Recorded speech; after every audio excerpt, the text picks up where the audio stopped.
मातादि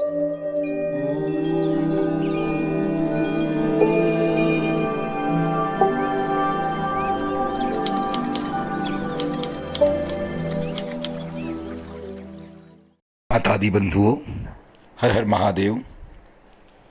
आज आप सभी को मैं बताने वाला हूँ कि नवरात्रि पर्व पर माता की आराधना के साथ ही व्रत, उपवास और पूजन का विशेष महत्व होता है।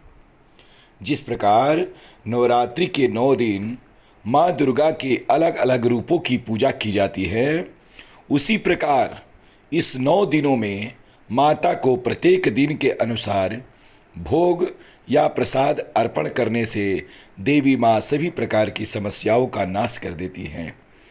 तो चलिए मैं बता रहा हूँ आप सभी को 9 दिन में क्या क्या भोग लगता है, माता रानी को दिन के अनुसार भोग लगाने पर क्या लाभ मिलता है और कौन सी समस्या दूर होती है।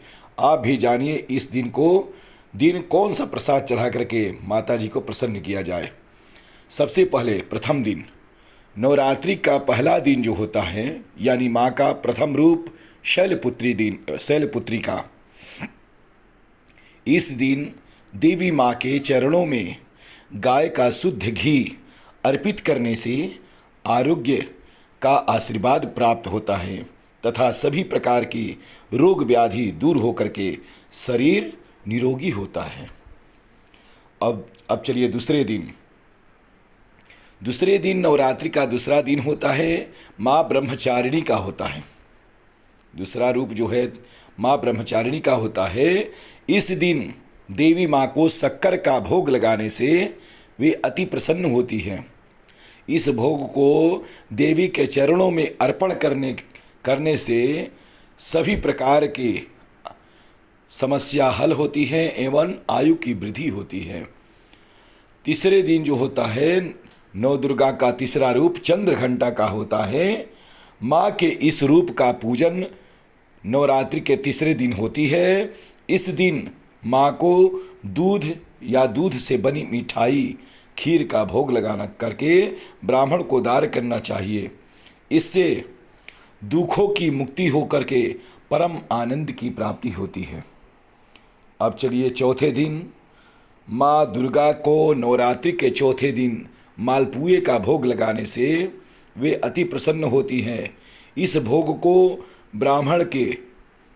ब्राह्मण को दान करना चाहिए। ऐसा करने से बुद्धि का विकास होने के साथ साथ निर्णय शक्ति में अच्छा शक्ति प्राप्त होती है, निर्णय शक्ति प्राप्त होती है, बढ़ती है।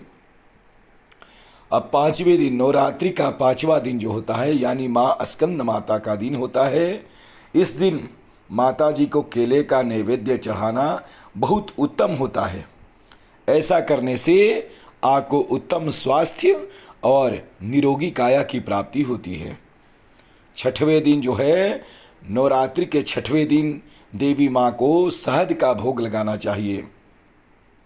शहद का भोग लगाने से मनुष्य की आकर्षण शक्ति जो है उसमें वृद्धि होती है। अब सातवें दिन, नवरात्रि का सप्तम दिन जो है, देवी माँ का गुड़ का भोग लगाना चाहिए।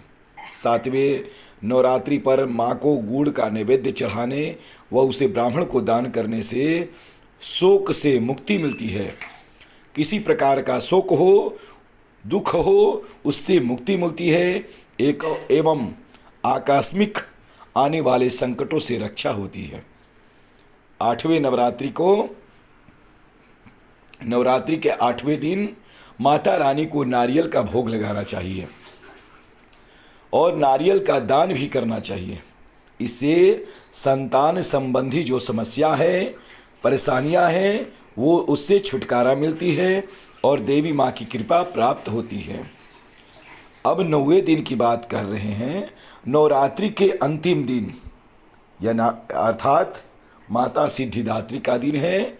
इस दिन 9वीं तिथि के दिन सफ़ेद तिल का दान करे या पुआ, मिष्ठान, हलवा, पूड़ी, चना, ये सब का दान करने से इससे मृत्यु भय से राहत मिलती है और सभी प्रकार की हमको सिद्धि प्राप्त होती है।